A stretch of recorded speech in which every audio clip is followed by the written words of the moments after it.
این واسطه‌های نقلیاتی پر از بر از موادهای عضوقواری ارد و روغن، برنج و گوشت، محصولات‌های سبزیجاتی و فلزی که با پیشنهاد مقامات اجرایی حاکمیت دولتی ناحیه و دستگیری صاحبکاران و شخصان سخاوتمند جمع گردیدند، بعد چند لحظه جانب نیروگاه برقی آبی راغون راه پیش می‌گیرند. نزد مقامات اجرایی حاکمیت دولتی ناحیه پیش از سفر با اشتراک رئیس ناحیه و فعالان رئیس ناحیه واسه به همه آن نفران صاحبکاران شخصان سخاوتمند جماعت‌های شهرک و دهات و تشکیلات و مؤسسه‌هایی که در این اقدام نجیب سهم ارزنده گذاشتند با آنها اظهار سپاس و منتداری بیان کردند. جماعت دیو توگرک تصمیم گرفتند در این یک جایگی با مقامات اجرایی حاکمیت دولتی ناحیه واسه زیاده 10,000 سومنی مواد خوراکی از قبیل 1 تن کارتوشکا، 1 تن پیاز و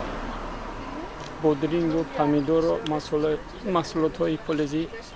روان کردیم امروز با نیروگاه برقی آبی راغون. با انجام این جمعیت بگاهی کاروان قطاره‌های ماشین‌ها با راهنمایی کارمندان خدمات دولتی بازرسی اتومبیلی در ناحیه بر راه برآمدند. طبق اطلاع واسطه‌های نقلیات همان شب به جای مقرر گردیده نیروگاه برقی آبی راغون رسیدند و طبق نقشه مقامات اجرایی حاکمیت دولتی ناحیه روز 13 ایول برنامه‌های فرهنگی کارمندان بخش فرهنگی ناحیه واسه پیشکش کارگران نیروگاه برقی آبی راغون پیشنهاد گردانیده بشوند.